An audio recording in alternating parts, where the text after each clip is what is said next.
इस क्लास में हम लोग डिस्कस करने वाले हैं ओम्स लॉ के बारे में। ओम्स लॉ मतलब एक ऐसा लॉ है, एक ऐसा रूल हम कह सकते हैं जिसमें हम ये पता करते हैं कि किसी भी कंडक्टर से कितना आई फ्लो करेगा। ठीक है, ठीक है। जब हमने बात करी कंडक्टर की बात करते हैं।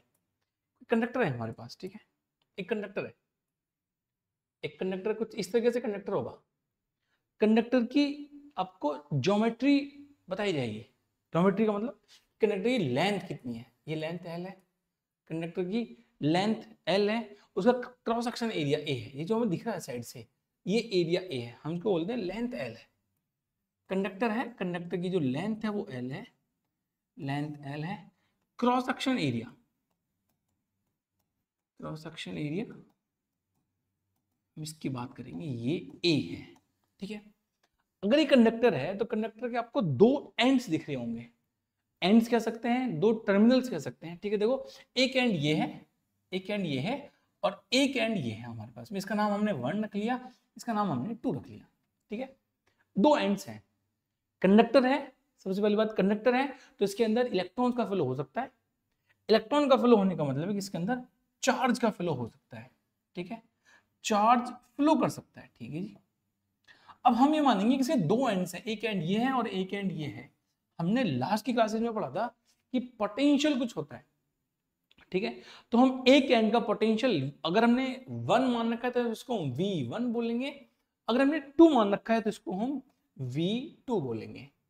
ठीक है, दो एंड्स हमारे पास में, दोनों एंड्स का हमने पोटेंशियल माना। मैं यहाँ लिखूंगा, आपको दे दो, I will write V1 is the potential of end one. ठीक है जी, V1 is the potential of end one, and V2 लिखा जाएगा V2 is the potential of end two, potential of end two मान लेते हैं। ठीक है, ये कंडक्टर के दो पॉइंट्स, दो पोटेंशियल, एक हमने V1 कंसिडर करा है, एक हमने V2 कंसिडर करा है। V1 V2 इन दोनों का डिफरेंस पता होना चाहिए हमें। ठीक है, हम बोलेंगे इसको डिफरेंस। V को हम बोलेंगे V is the difference between V1 and V2, V1 and V2। V1 and V2 का मतलब है कि आपके पास में एक पोटेंशियल हाई होगा, हो सकता है कि ये पोटेंशियल ज्यादा हो, ये पोटेंशियल कम हो, इनमें से एक पोटेंशियल की वैल्यू ज्यादा होगी, एक पोटेंशियल की वैल्यू कम होगी। इसका मतलब I will say it is the potential difference. ये हमारे पास में कहलाएगा पोटेंशियल डिफरेंस। ठीक है जी, एक दो वैल्यू चेक कर लेते हैं। सपोज करो हमारे पास में V1 और V2 की वैल्यू हमें दे रखी है और हमें यहाँ पे V निकालना है। हमें दे रखा है 5 वोल्ट 8 वोल्ट। आप बोलेंगे इन दोनों का डिफरेंस बताना है, मींस जो वैल्यू ज्यादा है, वैल्यू कौन सी ज्यादा है, 8 ज्यादा है, 8 में से 5 को माइनस करेंगे, it will be 3 volt. Potential difference is 3 volt, 3 volt है। ठीक है, उल्टा हो सकता है, ये 8 वोल्ट है, ये 5 वोल्ट है, अभी भी हमें डिफरेंस बताना है। हमें ये नहीं करना कि V1 माइनस V2 कभी नहीं करना है, जो वैल्यू ज्यादा है उसमें से कम को माइनस करना है। 8 माइनस 5 भी आप 3 वोल्ट बोलेंगे। ठीक है, सपोज ऐसे आ जाए 8 वोल्ट आ जाए और 8 वोल्ट आ जाए, अब इन दोनों के बीच में पोटेंशियल डिफरेंस 0 वोल्ट होगा। इज द मेन थिंग, समझ में आया? तो हमें पोटेंशियल डिफरेंस गिवन होगा। जैसे एक रियल एग्जांपल की बात करते हैं। एक रियल एग्जांपल, हमें पता होता है सेल, सेल का ये सिंबल है, this is the symbol of cell. ठीक है जी, ये सिंबल है सेल का, सिंबल ऑफ सेल। ये हाई पोटेंशियल है, इट इज हाई पोटेंशियल। हमें पता होता है जो बिग स्टिक है, ये जो बिग है, ये हाई पोटेंशियल पे होती है। ठीक है, ये हाई पोटेंशियल है, ये लो पोटेंशियल है, ये आपके पास में लो पोटेंशियल है। ठीक है जी, एक हाई पोटेंशियल एक लो पोटेंशियल। अगर आप किसी भी शॉप पे जाते हैं, बोलते हैं आप हमें 10 वोल्ट की बैटरी चाहिए, 10 वोल्ट का सेल चाहिए, इसका मतलब होता है कि जो 10 वोल्ट लिखा होता है ना उसके ऊपर, ये प्लस है ये माइनस है। सपोज करो ये 0 पे, वी कंसिडर एट 0, इसको हम 0 मानते हैं, और ये 10 वोल्ट है, हम दोनों का डिफरेंस करते हैं, आपके पास में 10 वोल्ट की वैल्यू बन के आती है। So everything is working on the potential difference, सब कुछ पोटेंशियल डिफरेंस पे काम करता है। पॉइंट समझ में आया? ओके, नाउ हम आते हैं ओम्स लॉ पे। ओम्स लॉ ये कहता है कि कोई भी कंडक्टर आपके पास है, इस कंडक्टर की लेंथ L है, इसका क्रॉस सेक्शन एरिया A है, इसकी लेंथ है L, the conductor length is L, इसका क्रॉस सेक्शन एरिया है A, इसमें फ्लो होने वाला करंट, इस कंडक्टर में फ्लो होने वाला करंट इसके एंड्स के पोटेंशियल डिफरेंस पे डिपेंड करता है। मैं डेफिनेशन लिखूंगा यहाँ पे, देखो इसका पोटेंशियल हमने मान रखा है V1, इस एंड का हमने पोटेंशियल मान रखा है V2, and we will use potential difference V is equal to V1 minus V2। मैं मॉड लगा लेता हूँ, तो मतलब कोई भी वैल्यू बड़ी हो सकती है इनमें से, ठीक है। एंड डेफिनेशन हम कैसे लिखेंगे, हम डेफिनेशन में स्टार्ट करने से पहले एक वर्ड लिखते हैं, जो मोस्ट इंपॉर्टेंट वर्ड हम लिखते हैं eight constant temperature, eight constant temperature. ये जो सब कुछ डिफाइन है एक कांस्टेंट टेम्परेचर में डिफाइन है, मींस अगर आपने टेम्परेचर 26 डिग्री मान रखा है तो 26 डिग्री सेल्सियस पे ही आपको सब कुछ डिफाइन होगा, you can not change the temperature. ये मैं आपको लास्ट में बताऊंगा ऐसा क्यों करते हैं हम, ठीक है। लेकिन अभी क्लास 12th में हम इसको जब पढ़ते हैं तो वहां पे आपका टेम्परेचर चेंज हो सकता है, ठीक है। At constant temperature we will say the current flowing, और पासिंग कह सकते हैं, और passing through a conductor, through a conductor, conductor क्या, देखो ऊपर कंडक्टर बना हुआ है, इस कंडक्टर में से अगर कोई करंट पास करेगा, द करंट फ्लोइंग और passing through a conductor is directly proportional to, is directly proportional to the potential difference, to potential difference of its end। ये समझना है आपको। अगर इस कंडक्टर में, अगर इस कंडक्टर में कोई भी करंट फ्लो करता हो, सपोज ये कंडक्टर है, दिख रहा है आपको, ये कंडक्टर है, अगर इस कंडक्टर में कोई भी करंट पास करता है, that current will depend on the potential difference. जैसे अभी हमने यहाँ पे पोटेंशियल डिफरेंस निकाला था, ये पोटेंशियल डिफरेंस निकाला था, अब देखो ये पोटेंशियल डिफरेंस 3 है, इसका मतलब आपका जो करंट फ्लो करेगा वो V2 से V1 की तरफ फ्लो करेगा। थर्ड देखना 8 और 8 वोल्ट है, इसका मतलब अगर एक एंड 8 वोल्ट पर है, दूसरा एंड भी 8 वोल्ट पर है, जीरो पोटेंशियल डिफरेंस है, जीरो करंट होगा। ये समझ में आया आपको, ठीक है जी। देखो डेफिनेशन ऐसे लिख के आनी है, at constant temperature everything is design for a constant temperature, ठीक है। The current flowing passing through a conductor is directly proportional to the potential difference of its and.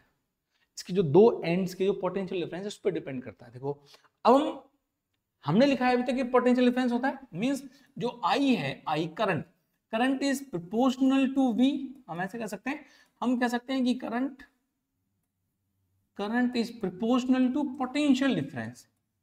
ये पोटेंशियल डिफरेंस पे डिपेंड करता है, ठीक है जी। जो करंट है वो पोटेंशियल डिफरेंस पे डिपेंड करता है। उल्टा भी तो हो सकता है, अगर सपोज करो हमारे पास में पोटेंशियल डिफरेंस है, अगर पोटेंशियल डिफरेंस 10 वोल्ट है तो आई की वैल्यू कुछ होगी, अगर पोटेंशियल डिफरेंस 20 वोल्ट है तो आई की वैल्यू इंक्रीज करेगी।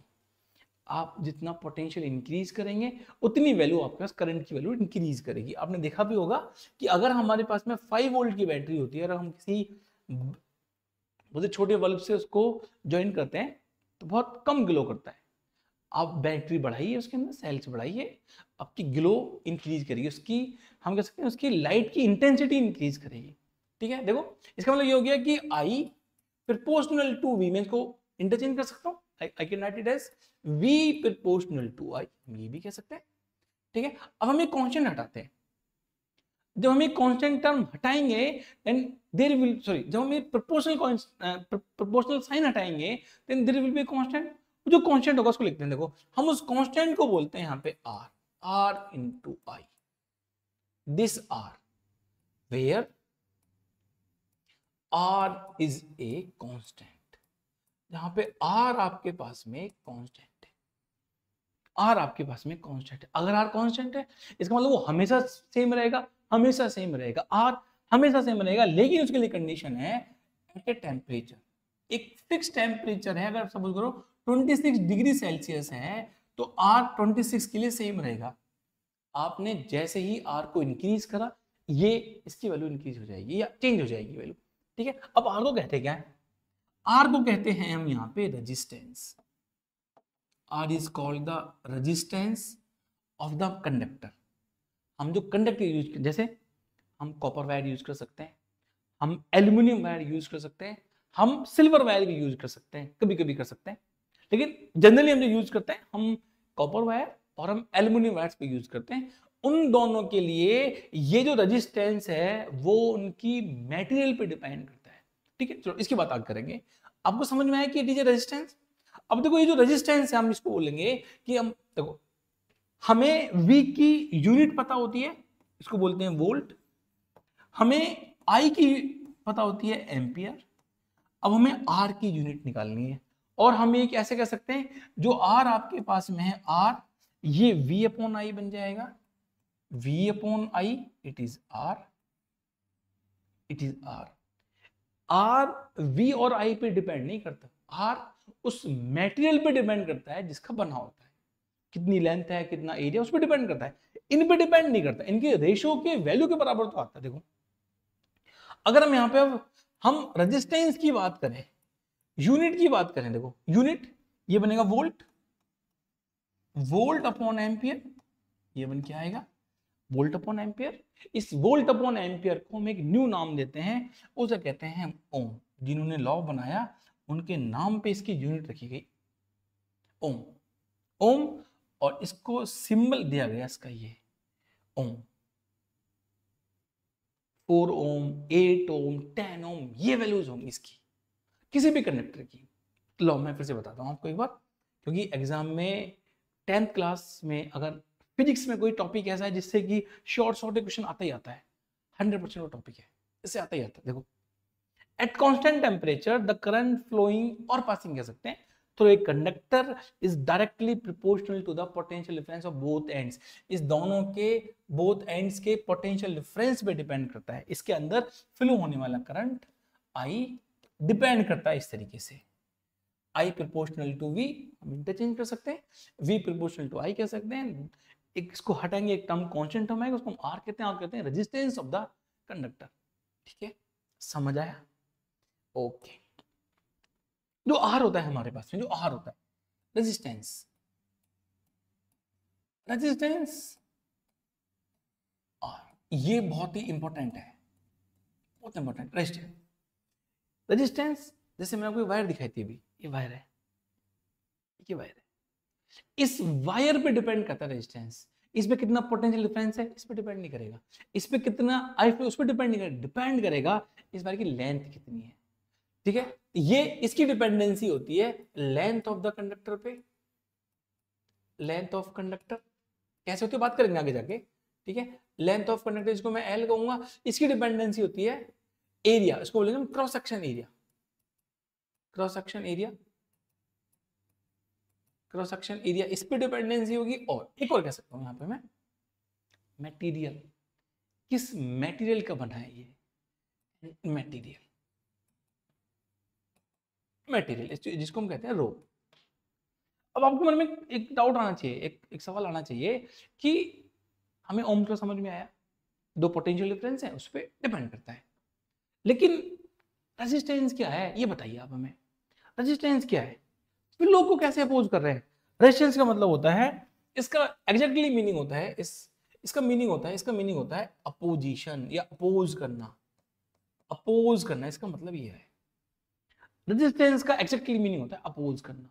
रेजिस्टेंस के अपोजिट हम पढ़ेंगे कंडक्टेंस, ठीक है, या कंडक्टिविटी, ये पढ़ेंगे हम। उस कंडक्टिविटी का मतलब होता है सपोर्ट करना। अब आप इसका पहले मतलब देखो एक बार, कि ये तो डिपेंडेंसी हो गया, पढ़ लेंगे उसको आगे देखें, बट अपोज कैसे कर रहे होंगे ये अपोजिशन समझ में नहीं आ रहा। देखो मैं कंडक्टर को थोड़ा सा जूम करके बनाता हूं।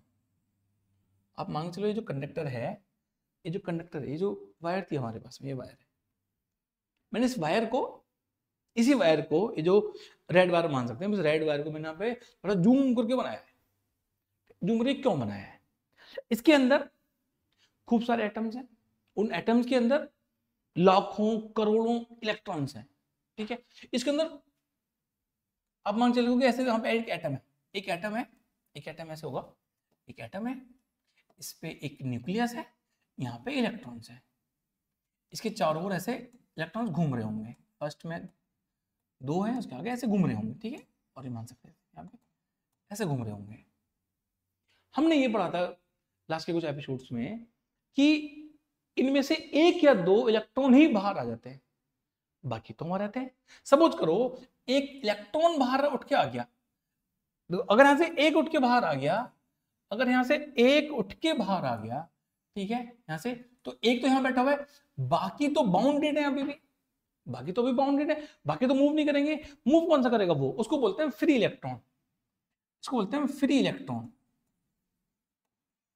we will say it as free electron. Free electron move करेगा आपका।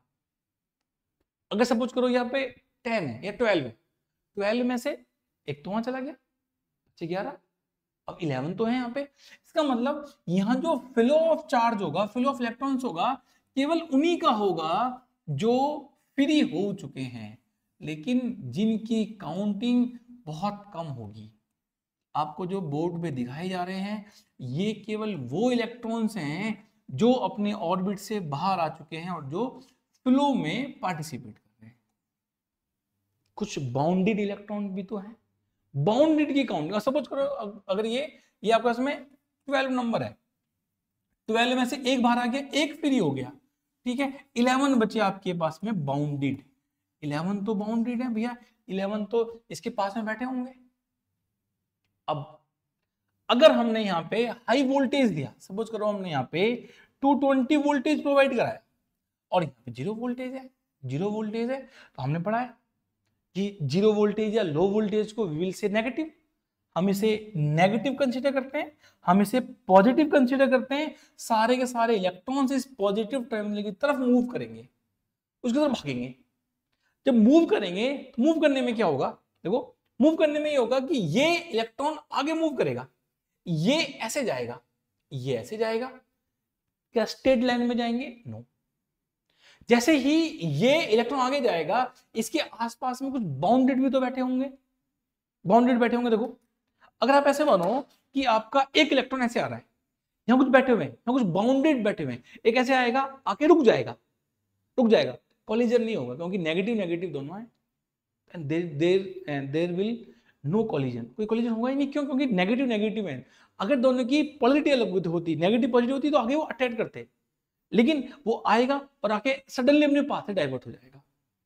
डाइवर्ट करा किसने? ये करा बाउंडेड इलेक्ट्रॉन्स ने, ठीक है।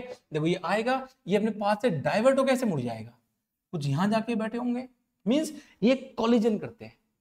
कॉलिजन होता नहीं एक्चुअली में, हम ये मानते हैं कि कॉलिजन के लिए जब मूवमेंट हो रहा है तो ये जिगजैग जिगजैग मूवमेंट कर रहे हैं, जिगजैग जिगजैग मूवमेंट कर रहे हैं। यहाँ पे ये ऐसे मूवमेंट कर रहे हैं, ये ऐसे ऐसे मूवमेंट करके आ रहे हैं, ठीक है, ऐसे ऐसे मूवमेंट करके, और ये आगे भी मूव करते रहेंगे, ये आगे भी मूव करेंगे, ठीक है। अगर ये इस तरीके से बन के आ रहे हैं आपके पास में, आप देखो, अगर ये ऐसे बन के आ रहे हैं तो ये अपोज कर रहे हैं, ये एक दूसरे के फ्लो को अपोज कर रहे हैं।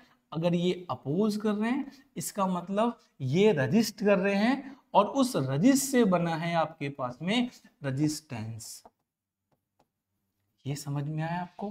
तो ये आपके पास में this is your Ohm's law, ठीक है जी, ये समझ में आया? Okay, thank you so much.